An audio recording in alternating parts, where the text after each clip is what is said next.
आवाज, रंगमंच की आवाज।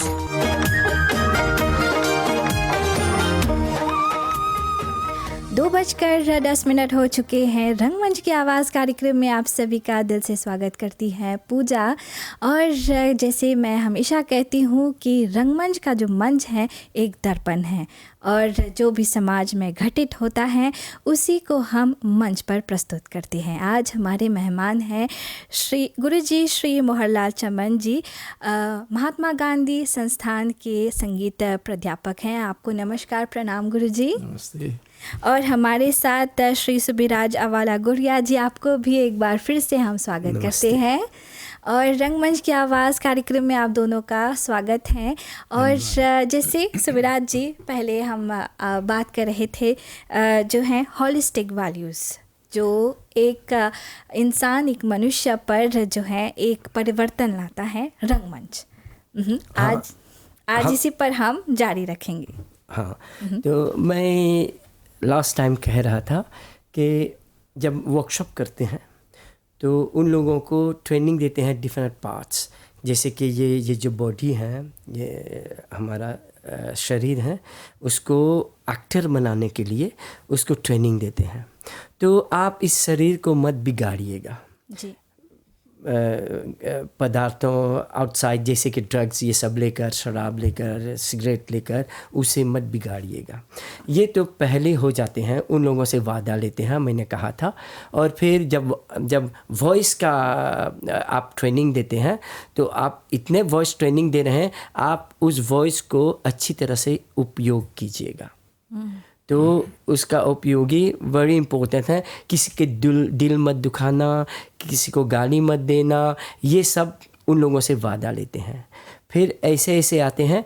और जब टीम वर्क होते हैं तो वहाँ भी हॉलिस्टिक आते हैं, जो रिस्पेक्ट देना चाहिए बुज़ुर्गों को, अपनी डायरेक्टर को, जो लोग काम करे हैं साथ में, सभी को वो जो रिस्पेक्ट होते हैं। और एज ए होल हॉलिस्टिक कैसे चलता है, वहाँ पर उन लोगों के जो टाइम है ना, वो टाइम हम लोग अच्छी तरह से यूज़ करते हैं। समय का सही उपयोग होता है। उन लोगों के समय नहीं मिलता है दूसरी ओर जाने के लिए। तो ऐसे ये जो हॉलिस्टिक पार्ट है, हम लोग उसको ध्यान में लेकर ये सब नाटक का अरेंजमेंट करते हैं। तो ये जो मूल्य विचार हैं गुरुजी, ये सच में ये महत्वपूर्ण है रंगमंच में? हाँ, बहुत आवश्यक है। अब स्वतः अपने कैरेक्टर बिल्डिंग के लिए, क्योंकि रंगमंच में जो कलाकार आते हैं उनको अलग अलग विधा में, अलग अलग पर्सनालिटी में प्रवेश होना पड़ता है ना। कोई पंडित का स्वरूप होगा, कोई टीचर का रूप में आएगा, कोई डाकू के रूप में आएगा। तो अलग अलग जो ये चित्र है उसको अपने में वो कैरेक्टर बिल्ड करना पड़ेगा। ये एक बात है। और दूसरी बात है, उनके वॉइस के क्वालिटी में भी आवश्यक है कि उसके वॉइस क्वालिटी अच्छा हो। इसीलिए हर एक कलाकार को वॉइस कल्चर आनी चाहिए, क्योंकि उसमें बोलने का जो उतराव चढ़ाव है, डांटने का जो उतराव चढ़ाव होगा हर एक विधा में। तो इसलिए वॉइस कल्चर एक बहुत इम्पोर्टेंट विधा है। उनको अपने वॉइस को किस तरह से कंट्रोल में लाना चाहिए। अगर कोई नृत्य है तो कैसे चाप होगा, उसके चलने का ढंग क्या होगा, उसको ताल भी आना चाहिए। हर एक आदमी के शरीर में एक दिल धड़कता है तो ताल उसमें है, केवल उसको नियमित लाना चाहिए उसमें। मतलब जब कोई काम कर रहा है, कोई एक एक्शन कर रहा है, तो कितने पग उसको लेफ्ट में जाना है, कितने पग उसको राइट में जाना है, ये उसको आना चाहिए, है ना। तो यहाँ पर संगीत का बहुत ही महत्व बढ़ जाता है।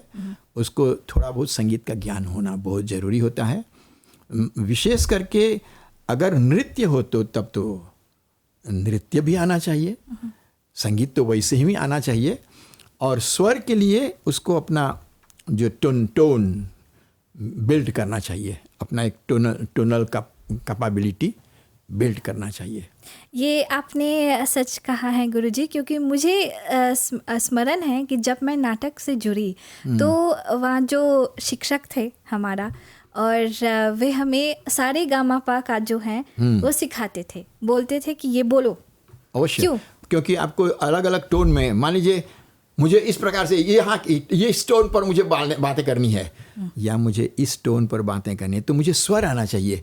वो जो मैं कितने ऊंचा जा रहा हूँ, है ना, एक गैप होता है सा से पा तक, है ना, एक गैप होता है। अगर वो उसका आदत होगी ये सा के पास गाने बोलने का, और वहाँ पर उसको ऊंचा बोलना है तो उसको पंचम तक जाना चाहिए, है ना, और ज़्यादा ऊंचा है तो सा का डबल, मतलब तार सा हो जाना चाहिए।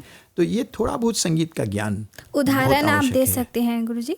हाँ जी। अगर मैं रावण का रोल कर रहा हूँ तो रावण क्या ऐसे बोलेगा, राम नहीं। चले जाओ यहाँ से, नहीं ना, नहीं। राम चले जाओ यहाँ से, कितने ऊंचा हो गया, है ना, राम और राम, ये जो स्वर का अंतर है, ये उदाहरण मतलब मैं दे रहा हूँ कि कैसे उसको बोलना चाहिए। नहीं, मतलब कि वो स्वर आना चाहिए, है ना। और उसमें भी एक पल जिसको बोलते हैं, एक तरह से ये भी टेम्पो, वो भी उसको आना चाहिए। कितने घड़ी तक बोलेगा, कैसे बोलेगा, कौन कौन से शब्द और कितने अलग अलग टेम्पो में आना चाहिए, ये जानना चाहिए, इसका जो ज्ञान है। तो इसका मतलब सुबिराज जी, हम संगीत भी सीख लेते हैं रंगमंच के मंच में। तो जब हम लोग नाटक करते हैं ना, तो उसमें बहुत सारे टेक्निक्स आते हैं। वो जो टेक्निक्स होते हैं उनको इंटीग्रेट करते हैं ड्रामा में। जैसे कि आप नाटक कर रहे हैं तो कॉस्ट्यूम को पहनावा वो बहुत अहमियत रखता है। तो ऐसे जब देखेंगे, हम लोग बाजार का एक सीन यहाँ पर डाल रहे हैं, तो अब सोफ़ा डालेंगे वहाँ पर तो अच्छा नहीं होगा। तो उसका सेटिंग जो होते हैं ना, वो अप्रोप्रिएट होना चाहिए, वो सेटिंग होते हैं। और अभी गुरुजी कह रहे थे कि वो जो स्टेज है ना, उसका पार्ट्स, हाँ, पार्ट्स जानना चाहिए। क्योंकि हम लोग दूर से जब कहते हैं ना, हम डायरेक्टर हैं, तुम इस ओर जाओ या उस ओर जाओ, तो वो तो बड़ा है, स्टेज तो बड़ा है, तो उसका पार्ट्स होते हैं। तो वहाँ पर भी हम लोग उसको सीखना चाहिए। जैसे कि बोलते सेंटर क्या है, सेंटर क्या है, सेंटर राइट क्या है, सेंटर लेफ्ट क्या है, सेंटर अप क्या है, और सेंटर डाउन क्या है, और राइट अप क्या है और राइट डाउन क्या है। ये सब नाटक का जो वर्ड्स यूज़ करते हैं ये है। और संगीत के डिफरेंट हो सकता है, लेकिन हमारे जो नाटक में हम लोग बात कर रहे हैं तो इसका टेक्निकल टर्म्स है। मैं यहाँ पर मैं स्पष्ट करूँगा कि ये जो नाटक है संगीत से पूरा जुड़ा हुआ है। नाटक निकला है नाट्य शास्त्र से। नाट्य शास्त्र का मतलब है नाटक करने का शास्त्र। भारतीय संगीत की सबसे प्रथम पुस्तक नाट्य शास्त्र है। भरत मुनि ने नाट्य शास्त्र लिखा है, और भरत मुनि ने नाट्य शास्त्र में नाटक और संगीत और नृत्य ये सबको जोड़ कर रखा। तीनों कलाएं जो हैं एक साथ चलती है, कभी अलग नहीं हुए है। गायक भी जो होता है वो एक तरह से नाटककार होता है। वो भी जब गीत गाता है तो अगर गीत गा रहा है तो उसके चेहरे पर गीत का जितना हाव भाव है वो झलकता है, और हाथ से भी मूवमेंट करता है। वो हाथ से तरह तरह के मूवमेंट करता है। तो ये बहुत आवश्यक होता है पूरा। इसीलिए मैं कहता हूँ कि हर एक कलाकार को थोड़ा बहुत नाट्य शास्त्र आना आवश्यक है।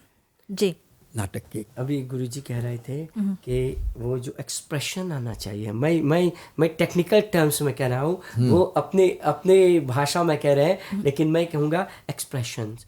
तो उसके लिए लाइटिंग बहुत ज़रूरी है और मेकअप ज़रूरी है। वो सब कुछ दिखाने के, क्योंकि दूर से बैठ के देखते हैं ना, वो तो लाइव होते हैं, नाटक जब करते हैं तो लाइव होते हैं, उनको दिखाने के लिए अच्छी लाइटिंग और मेकअप बहुत ज़रूरी है। ये सब टेक्निकल में पढ़ता और साउंड भी। हाँ, साउंड आएगा, साउंड और स्टेज मैनेजमेंट, वो जो मैनेज करते हैं, सीन्स होते हैं जैसे डिफरेंट सीन्स होते हैं, तो वो सीन्स में डिफरेंट सेटिंग हो सकता है। कभी कभी डाल देंगे ब्लैकआउट, हाँ, तो सभी जो लाइट्स हैं ऑफ हो जाते हैं, तो चेंज करते हैं सेट्स। अभी रास्ते से निकलकर अब घर पर आ गए, तो वो जो चेंजेस होते हैं वो पर्दे के साथ, पर्दे के पीछे, ये सब बना दे, फिर पर्दे उठाते हैं, लाइट ऑन करते हैं, अब हम लोग घर पर आ गए। ये सब जो चीज़ होते हैं, और उसके साथ होते हैं साउंड भी बहुत ज़रूरी है हमारा ड्रामा को लाने में। तो ये जो साउंड की बात कर रहे हैं अभी सुबिराज जी, ये संगीत से ही जुड़ा है, तो गुरुजी इस पर आप प्रकाश डालें। देखिए, साउंड तो बहुत ही इम्पोर्टेंट है। एक कभी कभी होता है कि कोई एक सीन को, जैसे बोल रहे थे कि अलग अलग सीन दिखाते हैं, तो मान लीजिए रास्ते से निकल करके अब घर आ गए हैं, और घर पर ऐसा है कि मतलब सवेरा है, तो उसको बतलाने के लिए रास्ते पर तभी रात थी एकदम से, और घर पर आए हैं तो घर एकदम सवेरा, तो सवेरा को बतलाने के लिए एक तो लाइटिंग भी होता है और पीछे से बैकग्राउंड म्यूजिक भी होता है ना, उसको बतलाने के लिए कि सवेरा हुआ है।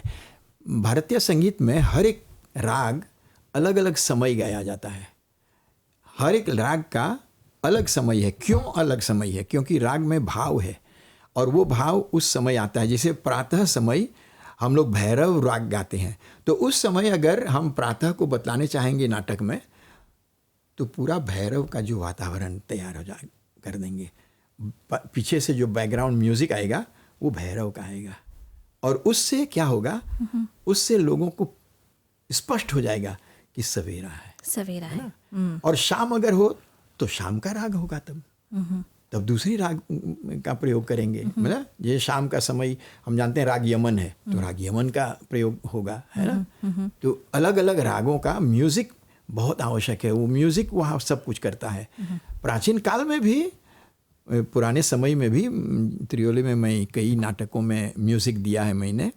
जैसे एक था गधा, और ऐसे ऐसे और भी मॉरिशस के ऊपर भी एक आध नाटक थे, तो उसमें भी कई गीत हमने तैयार किया था। तो उसमें बैकग्राउंड म्यूज़िक बहुत, पूरे नाटक बैकग्राउंड म्यूज़िक चलता था, और हम ये देखते थे कि कौन सा कैसा वातावरण है, उस वातावरण को कैसे हम लोग उजागर करेंगे, इलस्ट्रेट करेंगे म्यूज़िक द्वारा।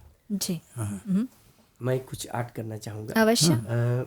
जैसे कि गुरुजी कहा मॉर्निंग, शाम को, ये सब, लेकिन कभी कभी कोई रो रहा है, तो जब रोते हैं तो वो जो कैसे कहते हैं, भाव, हाँ, वो जो भाव लाना चाहिए, तो वो भी गुरुजी दे सकते हैं अपना जो इंस्ट्रूमेंट्स के साथ। जब वो लाएंगे वो ड्रामा में, तो आप जो देख रहे हैं वहाँ ना, आप रोना शुरू कर देंगे। हाँ, एक वायलिन का एक चलेगा उस समय, वायलिन, तो रोने में ज़्यादा आप रोने लगेंगे। तो गुरुजी एक उदाहरण आप दे सकते हैं वो रागों का?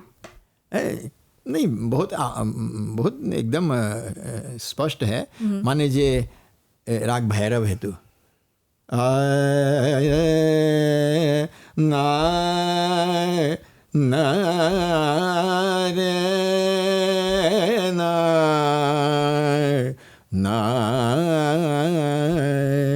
ये अहिर भैरव है। जो अहिर भैरव हो या भैरव, मतलब उसी प्रकार का है ना। ये इससे देखो कि स्पष्ट हो जाता है थोड़ा कि बहुत करुण रस है। तो कभी गुरुजी कह रहे थे बैकग्राउंड म्यूजिक, तो जब आप गुरुजी आप अपना माइक ले रहे हैं और ये राग डाल रहे हैं, तो हम लोग क्या करते हैं, उसको कंट्रोल करते हैं साउंड सिस्टम के साथ, क्योंकि जो फीलिंग, हाँ, नहीं, जो कैरेक्टर है वो एक वॉइस अपना वो कुछ कह रहे हैं ना, वो भी सुनाई देना चाहिए, और उसके पीछे में ये जो बैकग्राउंड है तो उसको कंट्रोल भी करते हैं। टेक्निकल वो साउंड इंटीग्रेशन जो होते हैं ये सब वहाँ पर होता है। साउंड का वो कंट्रोल करते हैं, क्योंकि अगर गुरुजी वाला साउंड ज़्यादा हो गया और तो वो सुनाई नहीं देगा अच्छा ना, जो वो लोग कह रहे हैं। तो दोनों सुनाई देना चाहिए, लेकिन जो जो जो कैरेक्टर कह रहा है उसको ज़्यादा सुना। हाँ, तो वो लोग सुनते हैं वहाँ पर हॉल से, तो वहाँ से वो लोग कंट्रोल करते हैं। जैसे कि आपका ऋषि है ना वहाँ, वैसे ही वहाँ भी होता है। तो ये सब टेक्निकल इंटीग्रेशन में कह रहे थे। मैं कह रहा था सेंटर ये सब ये स्टेज जियोग्राफी है। स्टेज जियोग्राफी, इसको आप समझा सकते हैं? हाँ, स्टेज जियोग्राफी क्या है? वो 9 पार्ट्स में, वो स्टेज का 9 पार्ट्स करते हैं, और लाइटिंग्स जो है वो अलग अलग पार्ट्स में, जो 9 पार्ट्स हैं वो हैंगिंग होते हैं ऊपर से बाज में। तो क्या कहते हैं, अगर मुझे वहाँ पर बताना चाहिए वो कोने का, तो वही लाइट जलेगा और दूर से ये सब ब्लैक होगा, वो पार्ट दिखाई देगा। तो ये स्टेज जियोग्राफी जानना चाहिए, तब आप लाइटिंग कर सकते हैं, तब आप एक्टर बन सकते हैं। एक्टर आपको कहेंगे आप सेंटर लेफ्ट में जाइएगा, इसके बाद आप सेंटर लेफ्ट में जाएगा, फिर अप आएंगे, लेफ्ट अप आएंगे, तो उसको पता चल जाता है ऐसे करके ऐसे आना चाहिए मुझे। और वो जो लाइटिंग कर रहा है उनको पता चल जाएगा कि कौन सी लाइट कहाँ पर जलाना चाहिए। तो ऐसे करके वो जो नाटक का शोभा जो बढ़ाते हैं ना, वो टेक्निकल इंटीग्रेशन देके वहाँ पर नाटक अच्छी तरह से आप जब देखेंगे तो देखेंगे कि हाँ ये है नाटक। तो इसका ये मतलब है ये एक टीम वर्क है। हाँ, एक टीम वर्क है, बहुत एक टीम वर्क है। इसमें स्टेज मैनेजमेंट का जो काम है, वो लोग स्टेज जो मैनेज करते हैं उन लोगों का हाथ है। वो किस वक्त कौन सी आर्टिस्ट मंच में जाएगा, वो लोग वो सब लेकर रहते हैं वहाँ पर, वेट करते हैं। अब तुम जाओ, इसके बाद तुम्हें जाना है, तुम ये करोगे, तुम वो करोगे। ये सब होता है स्टेज मैनेजमेंट में। विंग्स होते हैं, डिफरेंट विंग्स में वो लोग वेट करते हैं, और जब वही लोग स्टेज मैनेजमेंट जो करते हैं वही लोग चेंजेस करते हैं। वो उन लोगों का रेडियो होता है, वो जो वॉकी टॉकी होते हैं ना, उनसे बात करते हैं रेडियो में, अभी मुझे ये चाहिए, अब लाइट ऑफ कीजिए, अभी ब्लैकआउट चाहिए, मुझे अब सवेरा वाला लाइट चाहिए, क्योंकि ये गुरुजी का साउंड आ रहा है। ये सब वो स्टेज मैनेजमेंट लोग करते हैं। फिर उसके बाद आते हैं मेकअप। मैंने कहा ना, मेकअप भी करते हैं। कभी किसी को बूढ़ा का रोल करना पड़ता है, यंग है, तो उसका जो मेकअप होता है ना, कभी मूछें या वाइट, हाँ, उसे वाइटनिंग करना, ये सब करना, ये सब मेकअप में आता है। तो वहाँ पर भी मेकअप, कोई कहता है कि मैं नहीं, देखो मैं मेकअप नहीं करूँगा, मुझे ऐसे ही करना है। लेकिन वो जो एक्सप्रेशन होते हैं लाइटिंग के साथ, जो सब कुछ होते हैं ना, वो अच्छी तरह से दिखाई नहीं देते। अगर आप अच्छे एक्टर बनना चाहते हैं तो आपको मेकअप करना ही चाहिए। इसका मतलब यही जो मेकअप है हमारे इस नाटक को रूप देता है। हाँ, अभी कैरेक्टर बिल्ड करता है। हाँ, अगर कभी देखें ना, बच्चे लोग स्टैंडर्ड 5 का, स्टैंडर्ड फॉर्म 1 का, ग्रेड 6, ग्रेड 7 का रोल कर रहे हैं, तो लोग छोटे छोटे होते हैं। तो कभी वो लोग बाप का रोल कर रहे हैं, तो क्या करेंगे, उसमें एक मूछा लगा देंगे, कुछ बालों को उसे सफ़ेद कर देंगे, ऐसे करके वो कैरेक्टर बिल्ड करते हैं। तो मेकअप का बहुत महत्व है। कभी विग्स भी यूज़ करते हैं। जैसे कि राम का है तो वो जूड़ा डाल देते हैं। हाँ, तो वो विग्स डालकर अच्छी तरह से, तो ये सब डाल के उसे मेकअप से उन्हें कैरेक्टर बिल्ड करते हैं। तो हाँ, गुरुजी जैसे भिखारी हो तो वैसे ही। पूरा ऐसे बना देते हैं ये के भिखारी ही है। कि एकदम मैला कुचैला कपड़ा, शरीर इधर थोड़ा थुकचाया हुआ, उधर थोड़ा ये सब। हाँ, देखा जाए तो वो मैले नहीं है, वो साफ सुथरे मेकअप मटेरियल के साथ उसे वैसा बनाया जाता है। हाँ, तब जाके कुछ अब आप देखेंगे दूर से तो मुझे उनसे टच देखेंगे, क्योंकि वो जो दो कैरेक्टर्स हैं दोनों को साथ में खेलना चाहिए ना। तो अगर आप कीचड़ लाकर डाल देंगे या ये करेंगे वो करेंगे तो वो तो ड्रामा को नष्ट कर देगा। हाँ, नष्ट कर देगा। हाँ। तो गुरुजी जैसे अभी संगीत जो है हमारे इस नाटक में, मान लीजिए संगीत ही एक क्लू होता है ना, मान लीजिए उसको ये रोल करना है, उस संगीत के साथ पहचान जाता है इंसान। हाँ, संगीत जो है अडॉप्ट करता है उस कैरेक्टर को, वो कैरेक्टर उसको समझ में आने लगता है। म्यूजिक जैसे जैसे चलता है उसको उसके साथ साथ रोल होना चाहिए, है ना। मान लीजिए मुझे रोने का एक करना है तो म्यूजिक बज रहा है तो है ना, ऐसा नहीं है कि ऐसा तो नहीं करेगा ना, नहीं करेगा। उसका एक भाव होता है, एक लैप्स ऑफ टाइम मुड़ना कैसे होगा उसका movement। तो ये मूवमेंट जो है वो ताल निश्चय करेगा और संगीत निश्चय करेगा, है ना।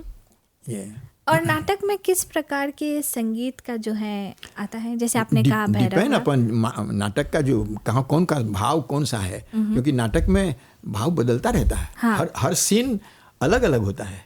जैसे दुख में पूरे समय तो एक ही तरह के म्यूजिक नहीं बजेगा, वो बदलता जाएगा। जैसे जैसे सीन रहेगा वैसे वैसे ना, करुण रस होगा, हास्य रस होगा, वीर रस होगा, अलग अलग जो 9 रस है ना, वो 9 रसों का प्रयोग होगा रागों के माध्यम से। रसों के बाद होते हैं साउंड इफेक्ट्स भी डालते हैं, वो भी म्यूजिकल इंस्ट्रूमेंट के साथ ही। क्योंकि जो म्यूजिशियन बैठे हुए कभी कभी तो लाइव होते हैं, कभी कभी रिकॉर्डेड वन भी होते हैं, लेकिन कभी कभी गुरुजी बैठ जाएगा अपना तबला के साथ। वो आजकल नया टेक्निक्स है, लेकिन पुराने समय में सब लाइव होता था, सब स्टेज पर होते थे। जैसे मैंने जितने भी नाटक किए हैं पुराने समय में, उस समय रिकॉर्डिंग नहीं था, सब कुछ प्रबंध ही नहीं था, सीधा प्रसारण होता था, सब सीधा प्रसारण होता था।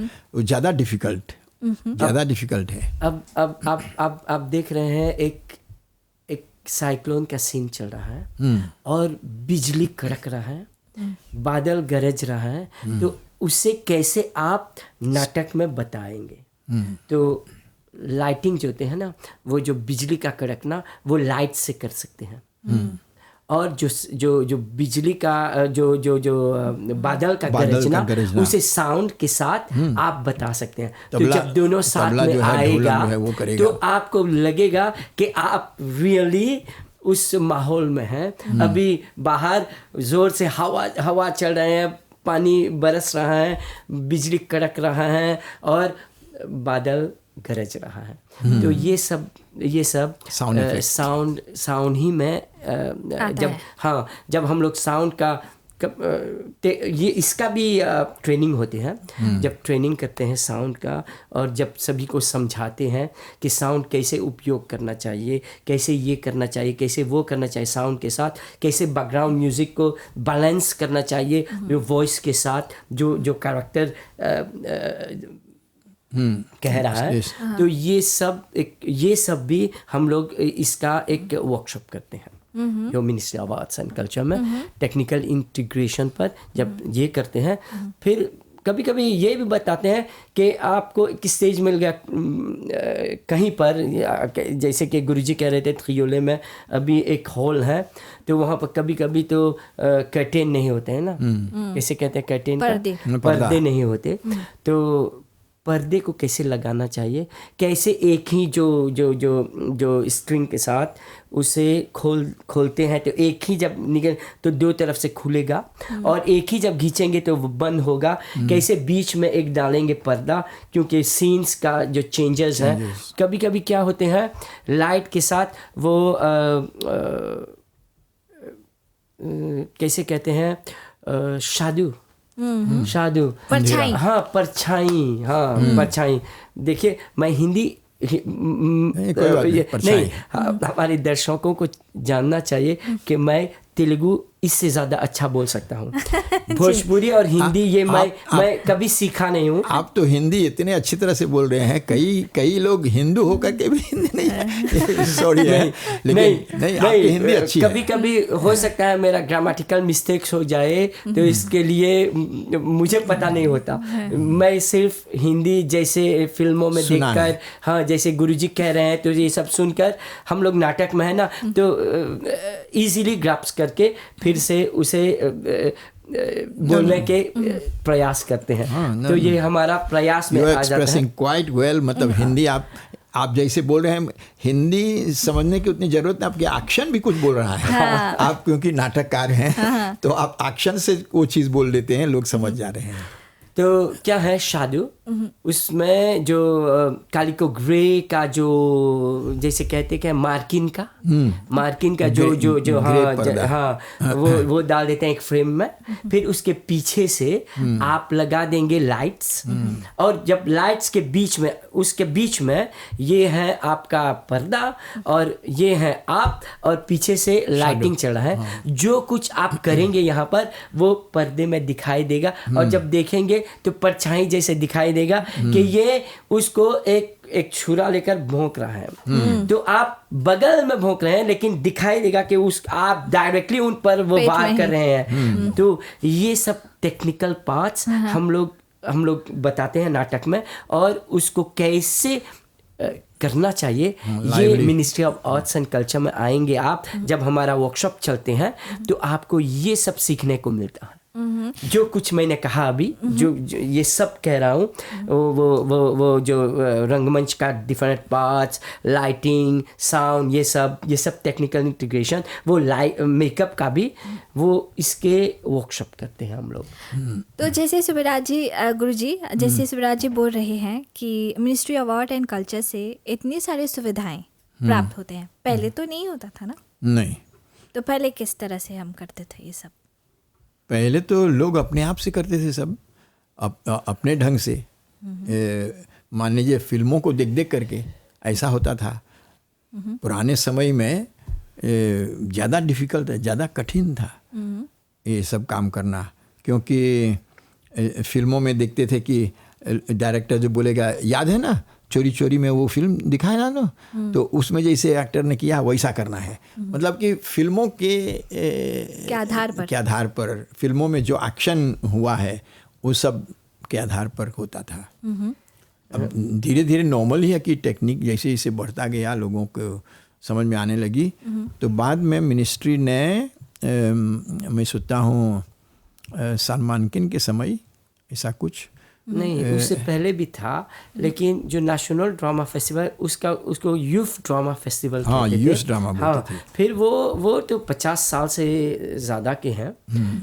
फिर भी आई थिंक उस समय ये जो वर्कशॉप्स नहीं होते नहीं ये वर्कशॉप नहीं होते हैं। वो लोग जैसे गुरुजी कह रहे हैं, जो उनको पता है देखेंगे, ये करेंगे या किसी से सीखेंगे, जो करता आया है उनसे सीखकर वो लोग भी करते हैं। मुझे याद है कि एक कोई भारत से ऐसे लोग आते थे ड्रामा सिखाने के लिए, जिनमें कि मोहन महर्षि आए थे बहुत पहले। उन्होंने पूरे देश में घूम घूम करके चारों तरफ लोगों को प्रेरित किया नाटक करने के लिए, और उनके प्रताप से काफ़ी कुछ लोग नाटक शुरू कर चुके।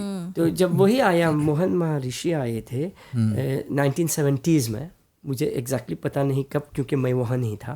तो उस टाइम से ये जो ओरिएंटल लैंग्वेजेस का जो अब पहले तो करते थे इंग्लिश में और फ्रेंच में, फिर जब वो आया तो हिंदी का इंटीग्रेशन हुआ, तेलुगु का इंटीग्रेशन हुआ, तमिल का, मराठी का, भोजपुरी का, ये जितनी जो लैंग्वेजेस हैं, जो चाइनीज मंडारिन का और क्रियोल का, ये सब उर्दू का, ये सब तब से जब वो लोग आए ये सब शुरू हुआ।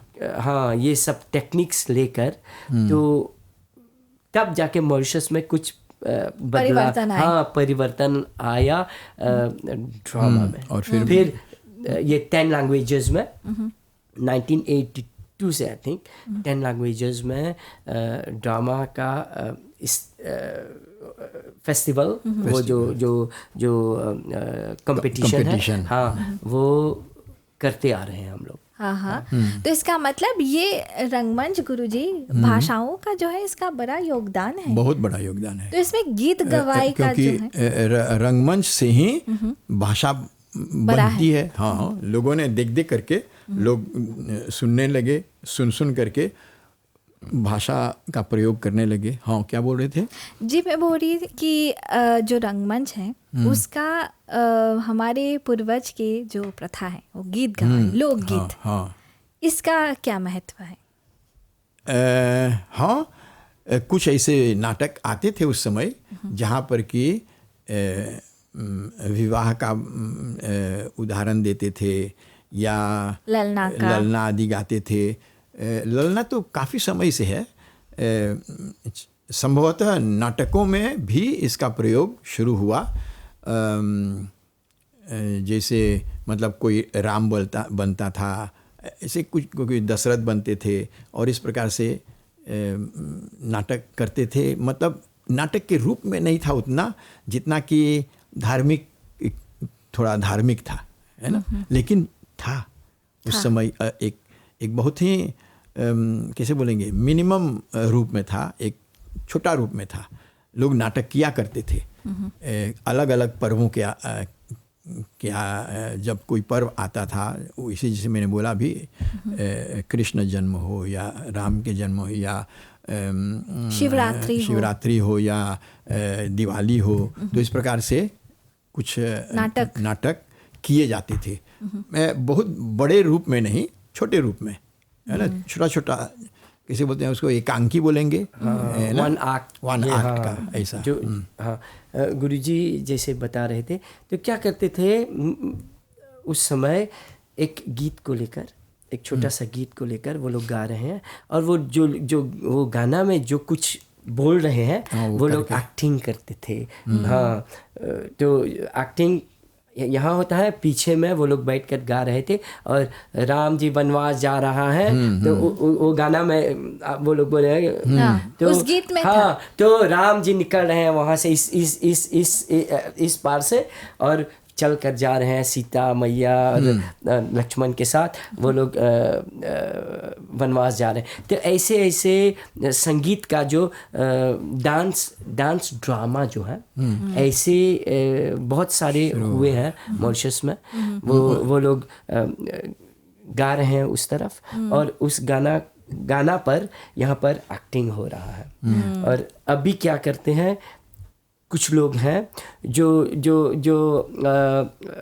जिनको सुविधाएं नहीं मिलता, या तो वो लोग कमर्शियल करते हैं, तो आउटडोर में जाते हैं, एक स्टेज है, तो वो लोग रिकॉर्डिंग कर लेते हैं। वो जो नाटक का है ना, वो होल पार्ट रिकॉर्डिंग कर लेते हैं और वो वॉइस जो होते हैं, तो इतनी दूर तक प्रोजेक्ट नहीं होगा, तो वो लोग डाल देते हैं उस साउंड ट्रैक को और यहाँ पर एक्टिंग होता है। अब आप देखेंगे तो कहेंगे कि वही लोग बोल रहे हैं। इतनी सारे रिहर्सल्स होते हैं, इतनी सारे रिहर्सल्स कि आप जब देखेंगे तो कहेंगे कि वो लोग डायरेक्ट नहीं बोल रहे हैं। क्योंकि अभी जब जाएंगे आप, अगर एक ऐसी जगह मिल जाए जहाँ पर बहुत सारे लोग आ रहे हैं, तो जो साउंड इक्विपमेंट्स होते हैं ना, वो उसका कॉस्ट बड़ा हाई होता है। तो वो लोग जाते हैं एक स्टूडियो में, 25,000 तक लगता है, वो लोग रिकॉर्ड कर लेते हैं, फिर उसको एडिट कर लेते हैं, फिर सीखते हैं, लिपसिंग करते हैं उसके साथ, और वहाँ पर एक्टिंग होता है उस साउंड के साथ। तो ऐसे ही जैसे गुरुजी कह रहे थे, छोटा छोटा नाटक होते हैं। जब कुछ उत्सव होते थे तो गुरुजी गाना गा रहा है और लोग वहाँ का एक्टिंग कर रहे हैं। ऐसे भी होता था। तो गुरुजी आपने जैसे मुझे एक घटना याद है जो कि बड़ा हास्यप्रद होगा, कि लोगों ने वो सीन किया जहाँ पर कि रावण जो है, रावण को मारने के लिए राम जा रहे हैं तो हनुमान जी उड़ करके जा रहे हैं, तो उन्होंने स्टेज पर रस्सी आदि डाल करके हनुमान जी को उड़ाने की कोशिश की और उसमें हनुमान जी गिर गए, रस्सी टूट गई। तो ऐसा भी होता था, घटनाएं हो जाती थी कभी। तो देखिए मतलब कि सुविधा उस समय तो नहीं थी, लेकिन आज तो हम लोग जैसे बोल रहे हैं कि पर्दे के पीछे सब कुछ बदला सकेंगे, है ना। हाँ। एक पर्दा रहेगा, लाइटिंग पीछे से रहेगा, हाँ। और दिखाई देगा कि हनुमान जी उड़ रहे हैं। अभी सब कुछ बता सकते हैं, क्योंकि अभी जो टेक्निक्स हैं, जो सब कुछ बदल रहा है, डेवलपमेंट हो रहा है, उससे आप बहुत चीज़ कर सकते हैं जी। जैसे गुरुजी कह रहे थे, हनुमान गिर गया, अगर कुछ हो गया तो क्या होगा? हाँ, नाटक करने आए हैं और कुछ हो गया तो क्या होगा? फैमिली सब लोग क्या कहेंगे, या आपका जो पेरेंट्स हैं क्या कहेंगे? तो इसके लिए अभी क्या करते हैं, इंश्योरेंस लेते हैं। हाँ, जितनी आर्टिस्ट हैं नेशनल ड्रामा आर्ट्स फेस्टिवल का, नेशनल ड्रामा फेस्टिवल का, तो हमें ये ओब्लिगाटोर होता है, जैसे कहते हैं, वो इंश्योरेंस लेने का। तो सभी को सब लोग इंश्योर्ड होते हैं। जब वो लोग हमारे नाटक में भाग ले रहे हैं, मिनिस्ट्री ऑर्गेनाइज कर रहे हैं, तो वहाँ पर ये ज़रूरी है। अभी अगर कोई गिर भी गया, कुछ हो भी गया, कुछ भी हो सकता है। बिजली है ना, बिजली से कुछ भी एक शॉर्ट सर्किट हो जाएगा और घायल हो जाएंगे, जल जाएंगे, या कुछ भी हो सकता है। तो अच्छा है, ये बहुत अच्छी बात है कि एक इंश्योरेंस होता है कलाकारों के लिए। के साथ साथ अभी जब आप लोग नाटक करेंगे तो एक आप नाटक करने में बहुत कुछ लगता है, पैसे लगते हैं। जैसे मैंने कहा ना, कॉस्ट्यूम खरीदने में, रिहर्सल करते हैं। अभी तो रिहर्सल होते हैं 2 घंटे के, वो बच्चे लोग जाते हैं या कोई भी काम करके आते हैं और रिहर्सल डाल दिया 5 बजे से 7 बजे 8 बजे तक। तो उन लोगों को कुछ ना कुछ तो देना चाहिए ना, खाने के, कॉस्ट्यूम खरीदने के लिए। वो जो हैंड प्रॉप्स होते हैं, कभी ये बनाते हैं, वो जितनी हैंड प्रॉप्स होते हैं, ये सब करने के लिए पैसे चाहिए। सेटिंग बनाने के लिए अभी तो सभी तो जो मिनिस्टर है ना, वो एक अलाउंस देते हैं। अभी अलाउंस 10,000 तक हो गया है। अगर आप ड्रामा में भाग लेना चाहते हैं तो हम लोग जब कम्युनिके निकालते हैं और हमारा ड्रामा होने जा रहा है, आप भाग लेना चाहते हैं तो भाग ले सकते हैं। यहाँ फॉर्म्स यहाँ पर उपलब्ध हैं, आप जाकर उसको लेकर आप भर कर यहाँ पर छोड़ देंगे। तो जब आप वो पहली चरण, जैसे मैंने कहा था ना, स्क्रीनिंग होते हैं, उस पहली चरण, अगर आप पहली चरण में आ जाते हैं और आपका सपोज आपने सिलेक्ट नहीं हुए, तो वहाँ पर भी आपको 1,000 रुपये दिया जाता है आपका तैयारी के लिए। और अगर वो चरण आप पार कर चुके तो आप प्रीलिमिनरीज में जाते हैं, प्रीलिमिनरीज में, तो वहाँ पर आपको 10,000 मिलते हैं। हाँ, अगर आपका ग्रुप जो है वो वहाँ पर चला गया तो अभी जहाँ पर है हमारा अलाउंस 10,000 तक हो गए हैं। और फाइनल्स में जाएंगे तो और 2,000 ऐड करते हैं, क्योंकि ट्रांसपोर्ट वगैरह ले जाना। और प्राइजेस भी बहुत अच्छे प्राइजेस हैं। कुछ साल पहले वो प्राइजेस होते थे 7,000 रुपीज़ फर्स्ट प्राइज़, अभी हो गया है 25,000 rupees first prize, second prize 20,000 rupees, third prize 15,000। तो हम लोग कोशिश कर रहे हैं कि नाटक को वो उसको बढ़ावा देने के लिए सभी लोग, क्योंकि नाटक जो डेवलपमेंट लाता है एक इंसान में, हाँ, तो वो बहुत कुछ कर सकता है। जो लोग आकर यहाँ पर किसी के साथ में भी, आप भी कहीं पर काम कर रहे हो, आपको बोलने में झिझकना आता है, कैसे जाकर बोलूँ ये। अगर आप नाटक करेंगे तो आप ये सब नहीं करेंगे, डायरेक्टली जाकर उनसे बात एक तो वॉइस कल्चर एक फायदा, फिर बॉडी बिल्डिंग भी होगा। आप आपका मूड चेंज करने जानेंगे, आप बात करते समय किस प्रकार से आप, माने रेडियो कास्टर है, आप क्या बोलते हैं उसको, जो रेडियो पर बात करते हैं, प्रेजेंटर। हाँ, तो किस तरह से बोलना चाहिए, जी कब कब आप हाव भाव बदलेंगे, ये सारा ये चीज जो फ्राइट है ना, जो पब्लिक डर माने होता कहा है। डर होता है, ये सब चला जाता है आपका नाटक करने से।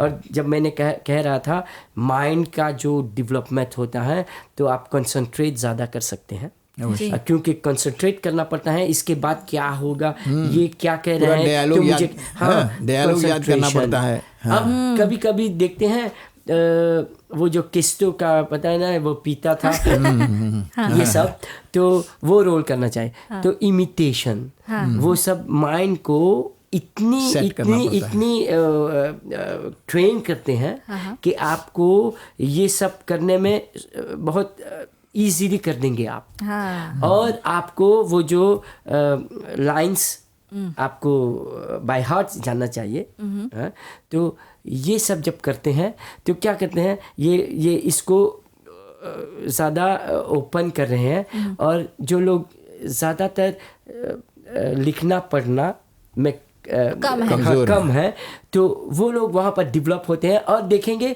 कि जब नाटक कर रहे हैं ना, अब उनका जो एजुकेशन का जो जो जब लेवल कंसंट्रेशन और वो उनका ऊपर आ रहा है। अब वो लोग पास होने लगे। पहले तो बहुत तेज नहीं थे, अब तेज होने लगे। मतलब इंटेलेक्चुअली भी उनको आत्मविश्वास आ जाता है, बढ़ जाता तो है। नाटक करने में सिर्फ लाभ ही लाभ है। लाभ ही लाभ। यस, जैसे कहते हैं ना, अब आप किसी कैसे एक बिजनेस करने जा रहे हैं, हाँ। तो लाभ है या नुकसान है, या तो हानि है या फिर लाभ। नहीं, या तो आपको या तो हानि होगी या तो प्रॉफिट होगी, या तो आपका पैसे अब मिल गया, हो गया, कुछ नहीं मिला। यहाँ नहीं, यहाँ ओनली लाभ ही लाभ है। प्रॉफिट ही प्रॉफिट। बढ़िया है। तो गुरुजी, जैसे अभी सुबिराज जी बोल रहे हैं बच्चों का, तो बच्चों के साथ आपने नाटक और संगीत दोनों में काम किया है? नहीं, बच्चों के साथ हमने सिखाया तो है, संगीत तो बहुत सारे बच्चों को सिखाया है, संगीत सिखाया है। नाटक इसलिए क्योंकि मैं पहले प्राइमरी स्कूल में था, प्राइमरी स्कूल में पढ़ाते थे, तो बच्चों के साथ कई बार आपको नाटक भी करना पड़ता है जी, पढ़ाते समय। हाँ। और बच्चों को तैयारी करनी पड़ती थी, क्योंकि एंड ऑफ ईयर बच्चों को नाटक प्रस्तुत करना पड़ता था, गीत प्रस्तुत करना पड़ता था। एंड ऑफ ईयर में प्रोग्राम आता था स्कूल में जी, तो बच्चों को तैयार करना पड़ता था स्टेज पर जाने के लिए। हालांकि मुझे तो नाटक की ज़्यादा जानकारी नहीं है, लेकिन क्योंकि संगीत से जुड़े हुए हैं, तो संगीत में भी, क्योंकि मैंने बात कही थी ना अभी कि नाट्य शास्त्र जो है हमारा आधारभूत पुस्तक है जी। और उसके आधार पर हम लोगों को ये सब भी जानना जरूरी है, बहुत आवश्यक है। तो किया करते थे बच्चे लोगों के साथ।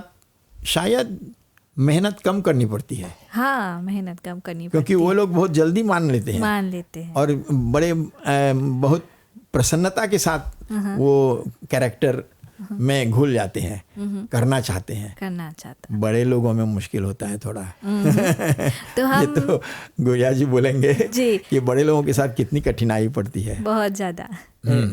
गुरुजी कह रहे थे उनको ज़्यादातर नाटक नहीं आते थे।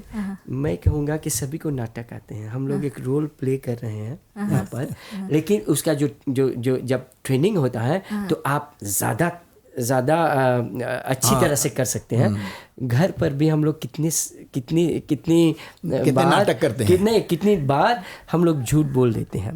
कह दो कि मैं यहाँ पर नहीं हूँ। अब जब वो बच्चा जाएगा तो वो जाकर बोलेगा कि पिताजी कह रहे हैं कि वो घर पर नहीं, या अगर अच्छे से सोचेंगे तो घर पर नहीं है आज।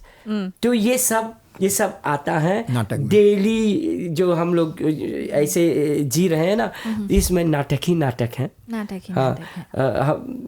कोई आपके साथ बात कर रहे हैं तो अब आप उनसे बात नहीं करना है, तो कहेंगे देखो मुझे काम है, मैं जा रहा हूँ वहाँ, काम नहीं है लेकिन आप जा, तो नाटक ही है ना। हाँ, नाटक ही है। ये सब जीवन तो एक नाटक है। जीवन एक नाटक है। आप दोनों ने सच कहा। ये पूरा स्टेज है, हाँ। दुनिया की स्टेज है। वो तो कई फिल्मों में हमने ये डायलॉग सुना है। दुनिया की स्टेज है और हम नाटक कर रहे हैं, हम नाटक कर रहे हैं। और तो स्वाभाविक है। तो और नाटक तो वहीं से निकला है ना, जो हमारे जीवन है उसी को हम वहाँ पर स्टेज पर ला रहे हैं, इसीलिए वो वही नाटक है। नाटक का मतलब ही हो जाता है कि मतलब एक चीज़ का नाट करो, उसका रूपांतर करो, उसका इमिटेशन, उसका मतलब ही हो जाता है। तो हम दोनों जो है इस कार्यक्रम के अंत तक आ पहुँचे हैं, रंगमंच की आवाज़ कार्यक्रम। तो समाप्त करेंगे एक संगीत के साथ गुरुजी। अच्छा जी, आपका जो बच्चों का एक तोता प्यासा था वो मैं इसके साथ, क्योंकि आपने बच्चों को बहुत अच्छी तरह से इस जैसे एक कहानी जो है हमने संगीत में पिरोया। हाँ। एक बात जानते हैं, मैं कई जगह पर जब जाता हूँ तो कभी कोई वृद्ध महिला, अभी कल ही हम लोग गीत गवाए कंपटीशन था तो वहाँ गए थे, तो महिला ने कहा गुरुजी हम तुम्हारे जिलेब हैं। हम बोले अच्छा, इतना बुढ़िया हमारे जिलेब? हाँ, हम तुम्हारे से सीखले नहीं, बहुत पहले जाने लग कौन चीज सीखले रहनी। तब बोले एक तोता प्यासा था, घड़े में पानी थोड़ा था, तोता जाकर लाया कंकड़, घड़े में फिर डाला कंकड़, पानी आया ऊपर, तोता बैठा घड़े पर, तोते ने पिया पानी, खत्म हुई कहानी, खत्म हुई कहानी, खत्म हुई हमारा प्रोग्राम। जी, बहुत बहुत धन्यवाद। तो इसी के साथ सुबीराज जी, आपका जो आखिरी संदेश क्या है? मैं ये कहूँगा कि हम जो मिनिस्ट्री में हैं, हम लोग बहुत सारी सुविधाएं दे रहे हैं, आप लोग उसका लाभ उठाइएगा। अवश्य होना चाहिए, एक अपील होना चाहिए सभी से कि भाषा को जीवित रखने के लिए नाटक एक बहुत अच्छा उपाय है, अच्छा माध्यम है और इससे भाषा जीवित रहती है। इसीलिए मैं सोचता हूँ मंत्रालय ने अब बहुत अच्छा सोचा है कि हर एक भाषा में नाटक की प्रतियोगिता होती है, और मैंने कई बार देखा है उससे सचमुच में समाज को लाभ होगा। क्योंकि कभी कभी कुछ ऐसे विषयों पर नाटक आता है कि घर में देखो बच्चा कैसे बिगड़ गया नशीली पदार्थ लेकर के, तो उसको कैसे इस प्रकार से नाटक में बतलाया गया है कि उसको किस प्रकार से रिहैबिलिट किया गया। तो ये नाटक जो है एक प्रकार के शिक्षाप्रद है, उपाय है समाज को सुधारने का। तो चलिए इसी के साथ आप दोनों का तहे दिल से धन्यवाद कहेंगे इतनी अच्छी जानकारी। और गुरुजी, आपने संगीत के ऊपर भी बहुत सारे महत्व दिखाए हैं और उसके लिए बहुत बहुत धन्यवाद आप दोनों का। सुबीराज जी का भी धन्यवाद, हम लोगों को बुलाया और हमने अपना विचार रखा, और हमारे भी धन्यवाद। तो चलिए इसी के साथ हम रंगमंच की आवाज़ कार्यक्रम के अंत तक आ पहुँचे हैं। श्रोता और दर्शकों को भी बहुत धन्यवाद, बहुत बहुत धन्यवाद। तो चलिए इसी के साथ पूजा को अनुमति दीजिए, मेरी ओर से सभी को प्रणाम। स्वस्थ रहिए, सुरक्षित रहिए।